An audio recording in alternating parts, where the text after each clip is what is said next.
네, 오늘은 느헤미야서 10장 29절에서 33절 말씀을 중심으로 끝까지 지켜야 할 약속이라는 제목으로 함께 하나님의 말씀 나누도록 하겠습니다. 자, 어느 날 젊은 화가에게 한 유명한 정치인이 찾아와서 자신의 초상화를 그려달라고 요청했다고 합니다. 자, 그런데 갑자기 초상화를 찾으려고 하니까 갑자기 돈이 아깝다는 생각이 들더래요. 또 어차피 초상화이기 때문에 자신 말고는 아무도 살 사람이 없을 거라고 생각이 들어서 이 정치인은 초상화가 나와 닮지 않았다는 이유로 터무니없는 가격을 제시했습니다.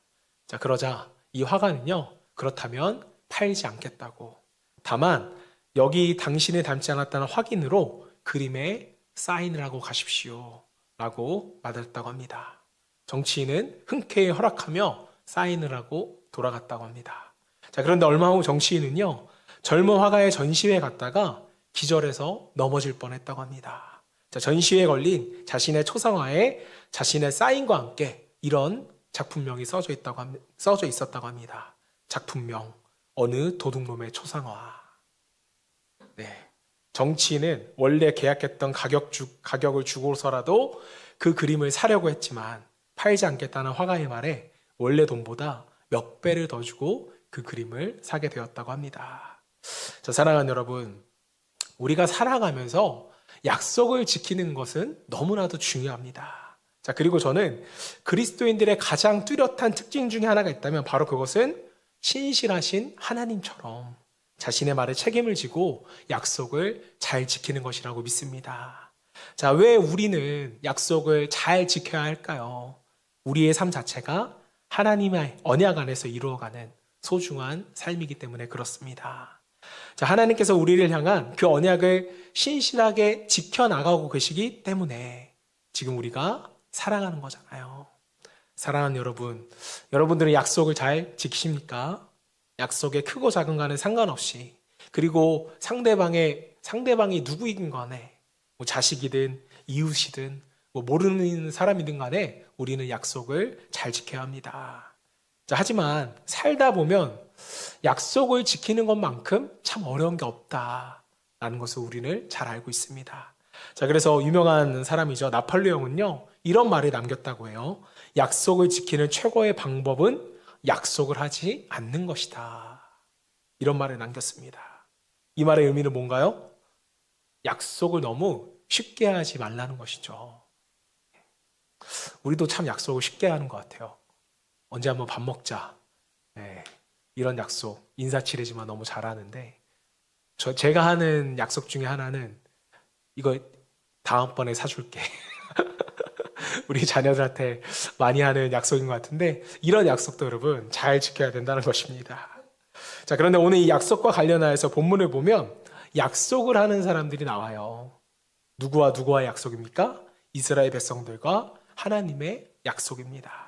자, 이들은 지금 매우 중요한 약속을 하고 있는데 그 약속은요, 하나님의 말씀에 따라 우리가 잘 살겠다는 약속을 합니다. 자, 이들은 과연 이 약속을 잘 지킬 수 있을까요? 단언컨대 결코 지킬 수 없을 것입니다. 자, 어떻게 제가 이렇게 단정 지을 수 있을까? 느헤미야 9장에서 그들이 자신의 과거를 회고했던 것처럼 그들은 약속을 지켜본 적이 없거든요. 자, 그래서 이스라엘 언약의 역사를 한마디로 줄이면요, 그들은 약속을 한 번도 지킨 적이 없지만 하나님은 한 번도 어기신 적이 없다. 이게 여러분 이스라엘의 약속에 대한 정의거든요. 자, 여러분들이라면 지금까지 한 번도 약속을 지켜본 적이 없는 그러한 사람이 있어요. 자, 그런데 이런 사람이 저에게 말하는 거예요. 이번만큼은 내가 지킬게 라고 이야기한다면 그 이야기, 그 약속 믿을 수 있어요, 없어요? 쉽사리 믿을 수 없죠. 자, 이스라엘도 이것을 알고 분명히 느꼈을 것입니다. 우리가 또 약속을 어기겠구나. 자, 그래서 그런지 이번에는요, 그들이 정말 약속에 자신들의 목숨을 걸고 약속하는 걸 보게 돼요. 29절 말씀 보세요. 다 그들의 형제 귀족들을 따라 저주로 맹세하기를, 우리가 하나님의 종 모세를 통하여 주신 하나님의 율법을 따라 우리 주 여호와의 모든 계명과 규례와 율례를 지켜 행하여. 자, 이들이 지금 뭘로 맹세한다고 해요? 내가 저주로 맹세한다. 약속을 지키지 않으면 저주를 받아서 우리가 목숨을 잃어도 좋겠다라는 것이죠. 말 그대로 이스라엘 백성들은 목숨을 건 약속을 하는 것입니다. 자, 그런데 굳이 이렇게까지 우리가 약속을 할 필요가 있을까? 물론 하나님의 말씀을 따라 사는 것은 좋은 것이고 우리가 그렇게 살아가야만 합니다. 자, 그런데 우리도 약속해봤잖아요. 하나님과 약속해보셨죠? 다 지키셨어요? 제가 대표로 말할게요. 아니잖아요. 저도 약속을 지키지 못한 게 많아요. 자, 만약 오늘 우리가 말씀을 따라 살지 않으면 내 목숨을 내놓겠습니다 라고 약속을 했다면 다음 주 수요예배, 아니 돌아오는 주일에 이곳에 나오시는 분이 있을까 없을까요? 아마 한 명도 없을 거라고 저는 생각을 합니다. 자, 그렇다면 도대체 이들은 왜 이렇게 말씀 따라 살겠다는 약속에 목숨을 건 것일까요? 그것은 말씀 따라 사는 것이 축복이라는 것을, 또 말씀대로 살지 않은 것처럼 저주받은 인생이 없다라는 것을 이들이 알았어요. 깨달았어요. 뭐를 통해서요? 바벨론 포로 70년 동안 이 사실을 너무나도 뼈저리게 이스라엘 백성들은 깨달았다는 것입니다. 자, 그렇습니다, 여러분. 세상에서 아무리 잘 나가는 사람들일지라도 하나님의 말씀대로 우리가 살아가지 않는다면 그 사람은 가장 불쌍한 인생인 것입니다. 자, 그러나 세상에 가진 것이 우리가 아무것도 없을지라도 하나님의 말씀의 축복을 누리고 있다면 그 사람이야말로 가장 축복된 인생인 것입니다. 오늘 저는 저와 여러분이 이 말씀을 따라 사는 약속의 축복을 지키며 또 받으며 살아갈 수 있는 귀한 인생이 되시기를 먼저 주님으로 축원합니다. 자, 그렇다면 이 약속의 사람들이 무엇을 약속하는지가 오늘 본문의 구체적인 내용인데, 이들이 목숨을 걸고 지킨 약속이라면 분명히 우리에게도 그만큼 가치가 있을 거라고 믿어요. 그래서 우리가 끝까지 반드시 약속을 지켜야 하는 것이 무엇인지를 말씀을 통해서 한번 살펴보도록 하겠습니다. 자, 첫 번째로 우리가 끝까지 지켜야 할 약속은 무엇일까? 첫 번째는 구별된 삶을 살겠다는 약속이에요. 자, 왜 이렇게 이들은요, 구별된 삶이 중요했을까요? 구별된 삶. 세상 사람들과 다르게 살아가는 것이 하나님께서 우리를 자신의 백성들로 부르신 목적이기 때문에 그렇습니다. 자, 때문에 아무리 세상에서 잘 나간다 할지라도 하나님의 백성으로서의 구별된 삶, 즉 성도답게 살지 못한다면 그 인생처럼 여러분 불쌍한 인생이 없는 거예요. 왜요? 하나님의 목적대로 살아가지 않고 있기 때문에. 자, 이스라엘 백성들은요 바로 이것을 깨달은 것입니다. 바벨론의 포로로 살아가면서 하나님의 은혜로 죄뿐인 자신들이, 죄밖에 없는 자신들이 거룩한 백성으로 부르심을 입은 것보다 더 귀한 것이 없었다라는 것을 이 포로 생활을 하면서 절절하게 깨닫게 된 것입니다. 자, 그런데 이들이 하는 약속을 보면 좀 이상해요. 30절 말씀. 우리의 딸들을 이 땅 백성에게 주지 아니하고 우리의 아들들을 위하여 그들의 딸들을 데려오지 아니하며. 자, 29절에서 저주로 목숨을 내놓는 맹세를 하고 나서 이들이 먼저 첫 번째 하나님 앞에 어떤 약속을 해요?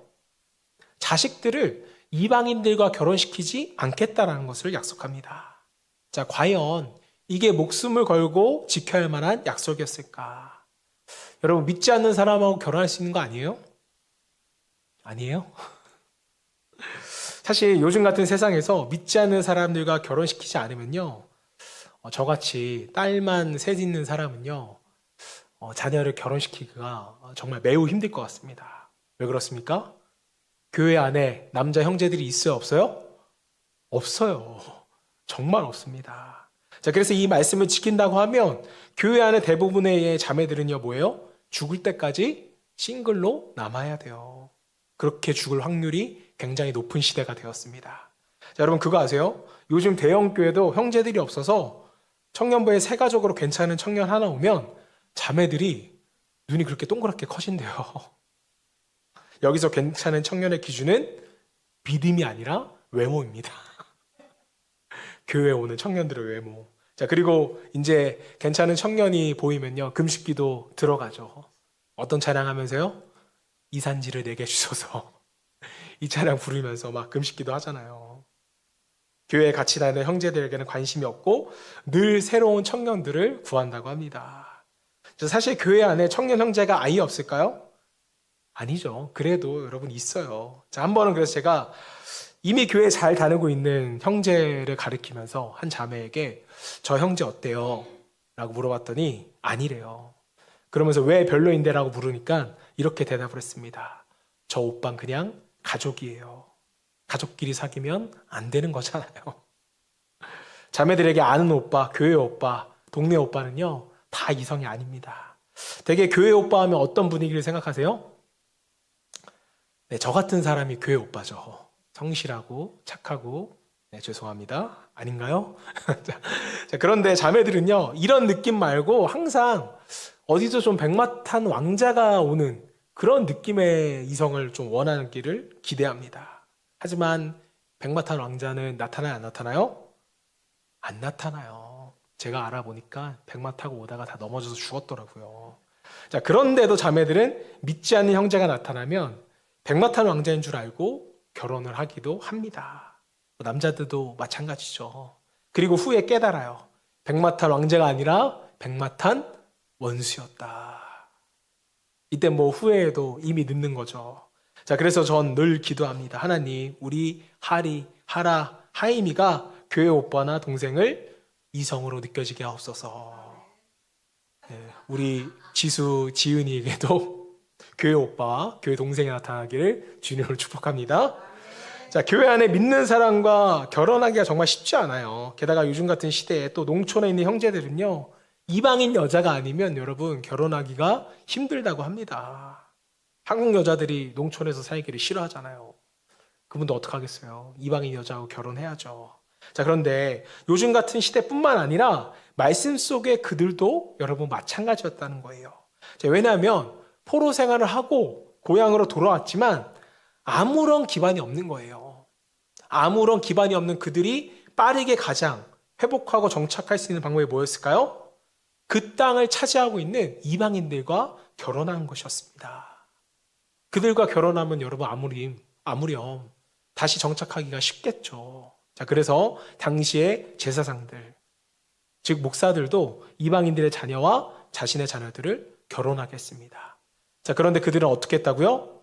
다시 30절 말씀 볼게요. 30절. 우리의 딸들을 이 땅 백성에게 주지 아니하고. 무슨 말이에요? 그들의 자녀들을 위해서 가장 좋은 선택은 교회 안에 아무런 기반이 없는 형제가 아니라 세상에서 모든 것을 다 가진 것 같은 이방 형제와 자매에게 짝을 지어주는 것이 정착할 수 있는 유일한 방법이었다는 거예요. 이 방법이 가장 현명하고 그들 가운데 살아남을 수 있는 유일한 방법이기도 했습니다. 자, 그런데 그들은 왜 자식들을 이방인들과 결혼시키지 않겠다고 이 이야기를 가장 먼저 약속한 것일까요? 그것은 이방인들과 결혼이 당장에는 이스라엘 민족에게 유익일 것 같지만 결국 하나님의 거룩한 백성답게 살지 못하게 하는, 구별되어지지 못하게 하는 이방신들이 들어오는 결정적인 원인이 되기 때문이었습니다. 며느리가 들어오고 사위만 들어오면 거기서 끝일까요? 아니에요. 그들이 이방 우상을 들고 와서 집안에 단을 세우는 것입니다. 그들은 포로 생활 70년 동안 구별되어지지 않으며 철저한 심판과 하나님의 백성이라는 정체성이 사라지는 순간 우리는 공허한 존재, 우리는 살아갈 수 없는 존재, 우리는 실패할 수밖에 없는 인생이라는 것을 그들이 깨달은 것입니다. 자, 그래서 그들은 지금 막대한 손해를 보더라도 나의 자녀들을 이방인과 결혼시키지 않겠습니다. 이렇게 여러분 결단을 한 거예요. 이것은 믿지 않는 사람과 결혼시키냐 안 시키냐의 문제가 아니라 무슨 일이 있어도 내가 하나님의 자녀, 하나님의 백성이라는 것을 잃지 않고 살겠다는 이스라엘 백성들의 놀라운 고백인 것입니다. 자, 사랑하는 여러분, 포로에서 돌아와서 가장 편리하고 가장 빠르게 정착할 수 있는 방법, 이방인들과의 결혼, 그것을 포기하고 하나님의 백성답게 살아가겠다는, 거룩하게 살아가겠다는 이 약속이야말로 오늘 세상이 주는 눈앞의 이익 때문에 하나님의 백성답게 구별되는 삶을 살지 못하는 우리가 제일 먼저 회복해야 하는 그러한 약속이 아닐까 저는 생각을 해보게 됩니다. 자, 하나님의 자녀로서 구별된 약속, 이 약속을 목숨 걸고 지킬 수 있는 저와 여러분 되시기를 주님으로 축복합니다. 자, 한 발 더 나아가서 우리가 끝까지 지켜야 할 약속은 무엇인가? 자, 두 번째는요, 안식일을 철저히 지키겠다는 약속입니다. 안식일을 철저히 지키겠다는 약속. 자, 오늘날로 말하면 주의를 지키겠다는, 철저히 지키겠다는 약속이죠. 자, 이방인과 섞여 구별되지 못한 삶을 살았던 그들이 구별된 삶, 하나님의 백성답게 거룩하게 살겠다는 굳은 약속을 그들이 했습니다. 세상의 낙을 누리는 것보다 구별된 하나님의 백성으로 살아가는 것이 더 큰 축복이라는 것을 그들이 깊이 깨달았던 것이죠. 자, 그런데 그런 그들이 구별된 삶을 살겠다고 이렇게 약속하고 나서 두 번째로 꺼낸 것이 바로 안식일 준수 약속입니다. 본문 31절 말씀. 혹시 이 땅 백성이 안식일에 물품이나 온갖 곡물을 가져다가 팔려 할지라도 우리가 안식일이나 성일에는 그들에게서 사지 않겠고 일곱째 해마다 땅을 쉬게 하고 모든 빚을 탕감하리라 하였고. 자, 이게 무슨 말이냐면 안식일에는 일을 하지 않겠다는 거예요. 장사나 거래를 하지 않고 철저하게 안식일과 또 땅의 안식년을 지키겠다는 약속인 것입니다. 자, 사실 이 약속도 마찬가지로 오늘날 문자적으로 지키기 어려운 약속이에요. 왜 그래요? 주일날 일을 할 수밖에 없는 성도들도 분명히 있거든요. 주일 성수를 온전하게 해야 주일날 장사도 쉬고 일도 쉬어야 하는 건 맞지만, 비록 주일날 일은 하지만 정말 신실하게 믿음을 지키시는 분들도 저는 봤습니다. 자, 반대로 주일은 철저하게 지키지만 일은 쉬지만 믿음 없이 와서 예배 드리는 분들도 저는 또 봤습니다. 저는 기억에 남는 분 중에 한 분이 생계 때문에 토요일 새벽까지 대리운전을 하세요. 그리고 한두 시간 자고 나서 주일 일부 예배를 드리고 다시 오전부터 마트에서 하역 작업 알바를 하시는 그런 분이 계셨습니다. 자, 그런데 어느 날은 물량이 너무 많으면요, 주일날 예배도 못 드리고 알바하러 가는 분이 계셨는데 하루는 이분이 저한테 이런 기도를 부탁하시더라고요. 목사님, 저 소원이 있습니다. 주일만큼은 하루 종일 교회에서 예배하고 봉사할 수 있게 기도해 주세요. 그런 날이 오면 얼마나 행복할까요? 이런 말을 저에게 하시는 거예요. 뭐 교회하고 그 마트하고 멀지도 않았어요. 걸어서 2분 거리였는데 예배 드리지 못하고 일하러 갈 때 이 집사님의 마음이 어떻겠어요, 여러분? 어느 분들은 교회 오늘도 오고 내일도 또 와야 되냐고 물어보시는 분들도 계시는데 이분이 얼마나 귀해요. 과연 이분이 믿음이 없어서 주일 성수를 못하시고 믿음이 없어서 봉사를 못하는 것일까요? 아니죠. 아마 오늘 본문에 나오는 이스라엘 백성들도 그랬을 것 같아요. 포로에서 돌아온 백성들 중에는 안식일에 일할 수밖에 없는 그러한 절박한 상황에 놓인 사람들이 많았을 것입니다. 자, 생각해 보세요. 포로로 돌아왔어요. 귀환을 했습니다. 이 땅에 내가 가진 것은 아무것도 없어요. 내일을 기약할 수 없는 사람들. 느헤미야 5장 1절부터 5절에 이들의 상황이 정말 자세하게 나와 있습니다. 한번 천천히 따라올게요.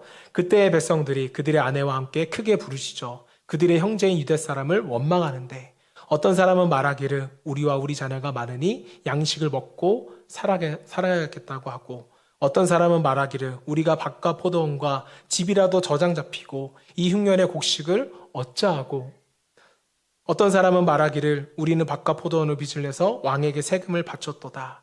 우리 육체도 우리 형제의 육체와 같고 우리 자녀도 그들의 자녀와 같거늘 이제 우리 자녀를 종으로 파는도다. 우리 딸 중에 벌써 종된 자가 있고 우리의 밭과 포도원이 이미 남의 것이 되었으나 우리에게는 아무런 힘이 없도다 하더라. 귀환해서 이스라엘로 돌아왔지만 정말 여러분 상황이 안 좋았어요. 기반이 없는 그들은 당연히 안식일에도 쉴 수가 없었을 것입니다. 자, 이들은 안식일에도 일해야 하지만 하루를 더 살아갈 수 있는 궁핍한 사람들이었던 거예요. 자, 그런데 이들이 지금 뭐라고 약속하고 있는 거예요? 안식일을 지키겠다고 스스로 약속하고 있는 것입니다. 이 약속은 여러분 누가 시킨 건 아니었어요. 그들이 먼저 목숨을 걸고 지키겠다라는 것입니다. 자, 왜 그랬을까요? 반드시 지켜야 하는 율법이었기 때문에 그랬을까요? 아닙니다. 안식일은 분주히 살아가는 그들, 쉬지 않고 일해도 내일을 보장할 수 없는 그들에게 하나님이 계신다는 거, 그들을 먹이시고 입히시고 책임지시는 그들의 아버지, 그들의 하나님이 계신다는 것을 기억하게 하는 너무나도 소중한 날이기 때문에 그랬어요. 너무나 소중한 날이기 때문에, 우리를 지켜주신다는 믿음이 생기는 그 날이기 때문에 이스라엘 백성들은 스스로 지키겠다고, 목숨을 걸고 지켰다고 약속을 한 것입니다. 자, 무슨 말이에요? 안식일을 지키고 또 못하고 또 쉼없이 일했는데 지치는 거예요. 그들이 한 푼이라도 더 벌어 자식 새끼 먹이고 내일 준비하려고 애쓰면 애쓸수록 더 큰 불안과 낙심이 그들에게 찾아왔었다는 것입니다. 자, 왜 그럴까요? 왜 열심히 일하는데 그들에게 쉼이 주어지지 않는 것일까? 누구보다도 부모에게 물려받은 것 아무것도 없이 이렇게 열심히 살았는데 왜 나는 다른 사람 다 가는 여행 한번 못 가고 왜 나는 일을 하는 것일까? 이런 생각이 여러분 그들에게 있었던 것처럼 우리에게도 이런 마음이 들 수가 있습니다. 자, 그런데 자신들의 과거, 역사를 돌아보니 여행 못 가서 쉬지 못한 것이 아니었구나. 돈을 벌지 못해서 쉬지 못하는 것이 아니었구나. 자신의 인생을 책임지고 계시는 하나님, 지금도 쉬지 않고 나를 위하여 일하시는 그 하나님을 내가 바라보지 못했기 때문이었구나. 이 때문에 우리에게 쉼이 없었구나. 라는 것을 이스라엘 백성들이 드디어 깨달은 거예요. 이것 때문에 목숨을 걸고 하나님과 함께 하겠다고, 예배를 지키겠다고 약속을 하는 것입니다. 사랑하는 여러분, 왜 우리가 주일을 지켜야 할까요? 주일이니까, 율법이니까 지켜야 하는 걸까요? 아니에요. 하나님을, 우리 주님을 바라보지 않고 우리가 더 이상 사랑할 수 없는 존재이기 때문에 그렇습니다. 자, 마태복음 11장 28절에서 쉬지 않고 일하다가 지친 우리에게 주님이 이렇게 말씀하셨어요. 수고하고 무거운 짐진 자들아, 다 내게로 오라. 내가 너희를 쉬게 하리라. 여러분, 우리가 돈을 많이 벌었다고 해서 또 좋은 곳에 여행 간다고 해서 우리에게 쉼이 생기는 걸까요? 아니에요. 주님께 가야지만 우리에게는 안식과 쉼이 있는 것입니다. 제가 이전에도 이런 주제로 여러분 말씀을 전한 적이 있어요. 내가 예배를 지키는 것이 아니라 예배가 나를 지킨다.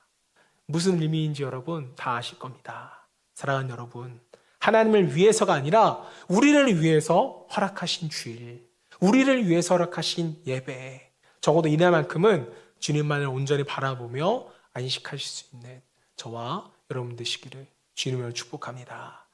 자, 마지막으로 우리가 끝까지 지켜야 할 약속은 무엇인가? 마지막 세 번째는요, 하나님의 주권을 철저히 인정하며 살겠다는 약속입니다.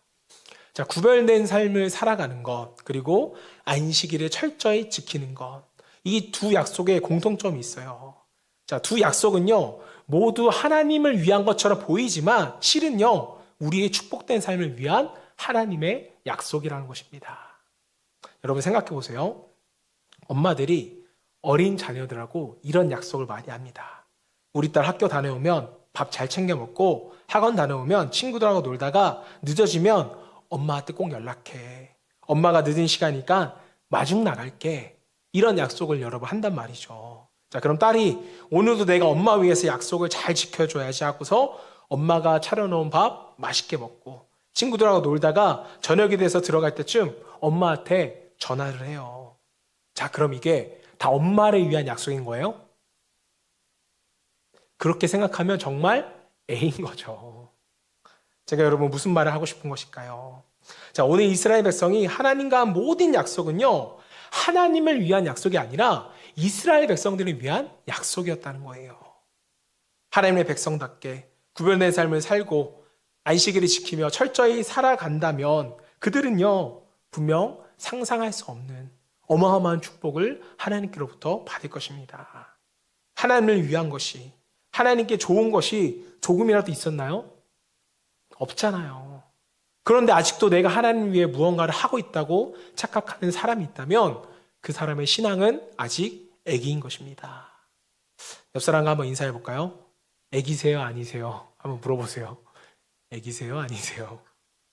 자, 그렇습니다. 지금까지의 약속은 하나님을 위한 것이 아니라 바로 이스라엘 백성들을 위한 것이었어요. 하지만 어리석게도 예전에는 이스라엘 백성들이 그것이 하나님을 위해 지켜드려야 하는 것이라고 그러한 생각을 했습니다. 하나님을 위해 지켜야 하는 것이라고 생각하니까 약속을 지키기가 쉬웠겠어요? 어렵겠어요? 어려웠겠죠. 그런데 그들이 깨달은 것입니다. 뭐 때문에요? 70년간 바벨론의 포로로 살면서 거룩한 백성으로 구별되어 안식일을 지키며 사는 것이야말로 축복 중에 축복이었다. 이것을 그들이 알게 되는 것입니다. 자, 그래서 그들은 구별된 거룩한 백성으로 안식일을 지키며 살 것을 목숨 걸고 약속하는 거예요. 왜요? 나를 위한 것이니까. 내가 잘 되고 내가 축복을 받을 수 있는 것이기에 그들은 목숨을 걸고 약속을 할 수 있는 것입니다. 자, 하지만 지금부터 나오는 본문의 약속은요, 아무리 생각해도 이스라엘 백성을 위한 것처럼 보이지가 않아요. 아니, 이스라엘 백성들이 지키기에는 너무나 무거운 것처럼 느껴집니다. 본문 32절 말씀 우리 함께 봉독할까요? 시작. 우리가 또 스스로 규례를 정하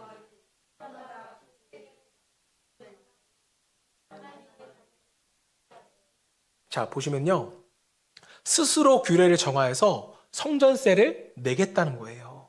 뭐에 쓰려고 이런 걸까? 33절 말씀. 곧 진설병과 항상 드리는 소제와 항상 드리는 번제와 안식일과 초하루와 정한 절기에 쓸 것과 성물과 이스라엘 위하는 속죄제와 우리 하나님의 전에 모든 일을 위하여 쓰게 하였고. 자, 무엇을 위해 쓴대요? 성전에서 드려지는 제사, 즉 예배가 잘 드려질 수 있도록 스스로 돈을 내겠다는 거예요. 헌금을 내겠다는 것입니다. 그리고 그 예배, 소제와 번제는 매일 자신들이 하나님의 백성임을 고백하며 몸과 마음을 바쳐 하나님께 헌신하고 봉사할 것을 다짐하는 제사였습니다. 자, 게다가 안식일과 초하루와 정한 절기를 말하면 오늘날로 치면 특별 예배예요. 그때도 내가 필요한 모든 것을 다 드리겠습니다. 이렇게 여러분 약속을 하는 것입니다. 자, 그뿐만일까요? 번제단에 화목을 드려 제단에 불이 꺼지지 않게 하고 해마다 핵곡식과 철 열매를 하나님께 드리고 마다들과 가축의 처음 난 것을 제사장에게 주고 11조를 레위 사람들에게 주겠다는 이야기가 여러분 37절까지 쭉 기록되어 있어요. 더 대단한 것은 38절에서 그 11조를 떼어 먹지 않기 위해 레위인들에게 11조를 줄 때 우리가 제사장과 동석을 하겠다는 것입니다. 정말 철저하게 지키고 확인을 해달라는 거예요. 내가 이 약속을 지키나 안 지키나. 이 정도면 여러분 거의 뭐 약속을 못 지키겠다는 거 아니에요? 너무 많은 걸 스스로 약속하잖아요. 자, 그런데 이들은 왜 그렇게 철저히 성전에 위하여 헌신하고 또 첫 열매와 11조를 드리겠다고 약속하고 있는 것일까요? 그것은 자신들에게 주어진 모든 것들이 자신들의 노력이 아니라 하나님께로부터 왔다는 것을 잊지 않으려는 그들의 몸부림이었다는 거예요. 이거 다 못 지킨다고 해서 하나님이 벌하실까요? 아니에요. 하지만 그들 스스로가 지키겠다고, 하나님이 기억하겠다고 몸부림을 치는 것입니다. 그들은 아마 여러분 철저하게 깨달은 것 같습니다. 하나님을 향한 이 믿음을 방해하는 것은 다름 아닌 물질이다. 그래서 하나님만 바라보는 축복된 삶을 살기 위해서 물질이 하나님께로부터 왔음을 늘 기억하는 것보다 중요한 것은 없다. 이것을 이스라엘 백성들이 깨달은 것입니다. 자, 그래서 그들은 지금 하나님의 주권을 철저히 인정하는 삶을 살겠다고 결단한 것이고 또 11조는 물론 첫 열매 그리고 성전의 예배가 제대로 드려지게 하기 위해서 성전에 위한 물질까지 모두 아낌없이 드리겠다고 약속을 한 것입니다. 자, 여러분, 우리의 모든 물질과 주권은 누구에게 있다? 하나님께 있다. 사랑하는 여러분, 이 약속을 반드시 지키며 살 때만이 우리의 주인 되시는 하나님, 그 하나님의 놀라우신 은혜와 사랑을 우리가 우리의 삶 가운데 늘 체험하게 되며 그 힘으로 인하여 우리가 새 힘으로 살아가게 될 줄로 믿습니다. 자, 이제 어느 택시기사님의 이야기를 하나 들려드리고 제가 설교를 마무리하도록 하겠습니다. 어느 택시기사님의 간증이었는데요. 한 10년도 더 된 것 같아요. 이 택시기사님이 좀 이제 나이가 드신 다음에 믿음을 갖게 되셨는데, 큰 은혜를 받게 되셔서 내가 큰 돈을 헌금할 수 없지만 당일 영업의 첫 요금은 무조건 하나님께 드려야겠다라고 라는 결단을 하게 됐습니다. 얼마나 귀해요. 그날 첫 열매는 내가 하나님 앞에 드리겠다. 요금이 5,000원이 됐든 10,000원이 됐든 그 무엇을 모아서 하나님께 드렸다는 것입니다. 자, 얼마나 이 마음이 여러분 귀해요. 자, 그런데 어느 날 고등학생 딸 하나가 있었는데 이 딸이 공부를 학원도 안 다니고 잘했는데 이제 수학이 좀 어려워서 수학학원을 보내달라는 거였어요. 자, 그래서 학원비가 얼마나 물어봤더니 당시 학원비가 30만 원이라는 겁니다. 사실 이분이 뭐 넉넉한 형편은 아니겠기 때문에 30만 원이 꽤 부담이 됐지만 하나밖에 없는 딸이 뭐 하겠다고 했어요 지금? 공부하겠다고 하는데 이것을 여러분 무시할 부모가 어디 있겠어요. 그래서 학원을 보내주겠다고 약속을 합니다. 그러고 나서 이분이 기도를 하는 거예요. 하나님, 우리 딸 학원 보낼 수 있도록 오늘 영업의 축복을 허락하여 주시옵소서. 자, 그리고 나서 차를 몰고 영업을 나가는데 저기 앞에서 말끔하게 차려입은 한 아저씨가 급하게 택시를 세우더니 기사님, 내가 지금 너무 급해서 그런데 30만 원을 줄 테니까 부산까지 가주세요. 이런 부탁을 하는 것입니다. 이 기사님은 하나님이 자신의 기도를 들어오신 것 같아서 기쁜 마음으로 손님을 태우고 고속도로로 달려가기 시작했는데 이제 앞차 싶은 거예요. 뭐가 생각이 났어요? 하나님과의 그 첫 열매를 드리겠다는 그 약속이 생각이 난 거죠. 자, 그 다음부터는 이제 운전을 하긴 하는데 온통 이것을 어쩌나 이 생각뿐이 안 들었다고 합니다. 기사님이 휴게소에 들리게 되어 화장실에 가서 화장실 변기의 문을 닫고 엎드려서 기도하기 시작했다고 합니다. 하나님, 이번 한 번만 봐주세요. 이번 한 번만 딱 봐주시면 다음부터 절대 약속을 어기지 않겠습니다. 라고 기도했더니 하나님이 응답이 없으셨대요. 이렇게 서울에서 부산까지 휴게소를 3번 들리면서 기도를 했는데 마지막 휴게소에서 하나님이 응답을 하시더랍니다. 약속은 반드시 지켜라. 이게 하나님이 주신 응답이래요.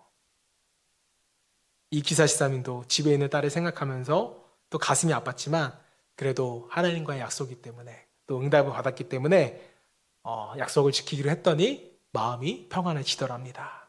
자, 그리고 손님을 부산에 있는 한 호텔에 내려드리고 다시 서울로 올라가려고 하는데 갑자기 또 다른 남자 손님이 급하게 택시를 세우더니 기사님, 택시 좀 탑시다. 그래서 이 기사님이 이거 서울 택시다, 영업을 못합니다 라고 말했더니 이 손님이 알아요 기사님, 제가 지금 서울 급하게 가야 하는데 30만 원 드리겠습니다.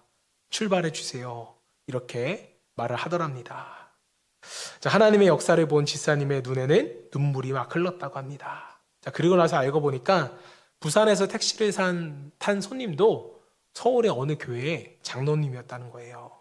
일정 때문에 갑자기 비행기를 놓치게 돼서 택시를 타고 가게 됐는데 마침 서울 택시가 딱 보여서 그 택시를 타게 되었다는 것입니다.